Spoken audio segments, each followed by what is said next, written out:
Today, we are diving deep into the crisis that's unfolding in Bangladesh. We're going to be drawing on a pretty sharp analysis from former Indian High Commissioner Venus Sikri to really get a handle on the forces that are reshaping the nation and, what it all means for the rest of the region. So, you see the headlines, you see the turmoil, but what's really behind it all? Is this just a spontaneous popular uprising, or is there something, a bit more calculated going on under the surface?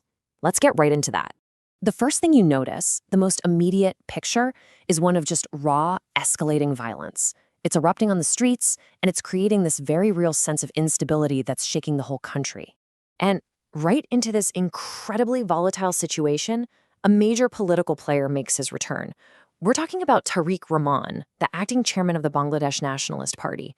On December 25th, after 17 years in exile, he comes back. And that just adds a huge new dynamic to this crisis. Now, all of this isn't happening in a vacuum. The backdrop to this is a rising tide of anti-India rhetoric, which, as you can imagine, raises the stakes for regional security in a big, big way. Okay, to really wrap our heads around this, we're going to break it down into 5 key parts. First up, we'll look at the claims that this was actually a planned regime change. Then we'll get into the 3 major consequences of everything that's happened. After that, we'll dissect the political power plays, really figure out why this is so critical for India, and finally, we'll look at the pretty unstable future Bangladesh might be facing. Right, so according to this analysis, to understand the chaos today, you have to rewind to the middle of 2024. The argument here is that what we saw wasn't some spontaneous student movement. No, it was a meticulously planned operation with one very clear goal: regime change. And look, this isn't just some theory. It's a pretty startling admission. Bangladesh's own chief advisor, Mohammed Yunus, is quoted here. He points the finger directly at his own special assistant, Mahfouz Alam, calling him the brain behind the whole operation. That's quite the statement. So, to put it simply, the source lays out a very clear chain of events. Step 1, the goal, regime change.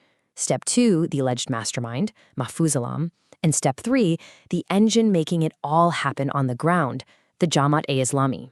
And remember, this is a hard-right Islamist party that actually opposed the creation of Bangladesh back in '71. So with the Jamaat-e-Islami now reportedly holding so much influence over the new administration, what's been the fallout?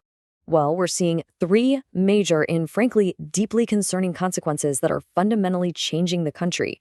Okay, here are the 3 big ones. First, a direct assault on the whole secular legacy of the 1971 Liberation War. We're talking about the nation's founding principle here. Second, a severe and violent persecution of minorities, Hindus, Buddhists, and Christians. And third, a rapid unraveling of what was, until recently, a booming economy. Now check this out. Just look at the economic numbers. For 15 years under Sheikh Hasina, the economy was on a roll, growing at about 6.5% to 7%. But since August 2024, that growth has been chopped in half. You can see it right there in those bars. Factories are closing down. Investment is just drying up. And this slide really puts it all side by side. It's a stark contrast, isn't it? You go from high economic growth to halved. You go from a state where minorities were generally protected to one where they are openly attacked. And you go from a cooperative relationship with India to one that's, deeply strained. So with all that going on, let's zoom in a bit on the intricate power plays happening on the ground between the key political groups. It's a complicated picture. So, get this. Even within Tarique Rahman's own party, the BNP, there's a huge split. More than half the party is now strongly pro-Jamaat. And that means the more liberal, pro-1971 faction that used to have a voice, they're being completely silenced and pushed to the side. Now, a key tactic being used to get control is something the source calls mobocracy.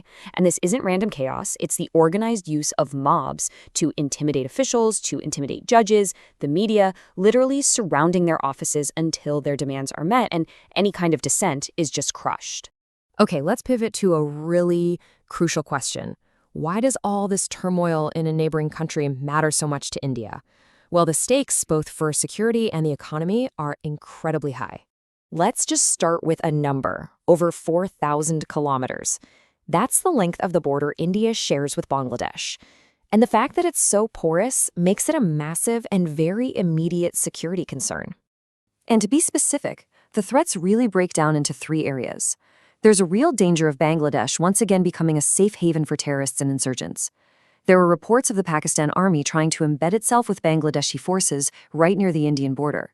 And maybe most importantly, years of vital counterterrorism cooperation built under the Hasina government, well, that's now at risk of being totally dismantled. So what's the recommended way forward for India in all this? The expert analysis points to a two-pronged strategy. First, maintain goodwill with the people of Bangladesh. Keep the aid and communication channels open. And second, and this is absolutely critical, consistently, publicly insist on free, fair, and inclusive elections. That means a process where all parties, including the currently banned Awami League, can actually take part. So, as we've seen, the situation is just incredibly volatile. You put together the political upheaval, the economic freefall, and the rise of extremism, and you've got Bangladesh on a really precarious and uncertain path. So, let's just quickly recap how we got to this point. The planned operation for regime change kicked off in August 2024. Then, Tarique Rahman returned in December.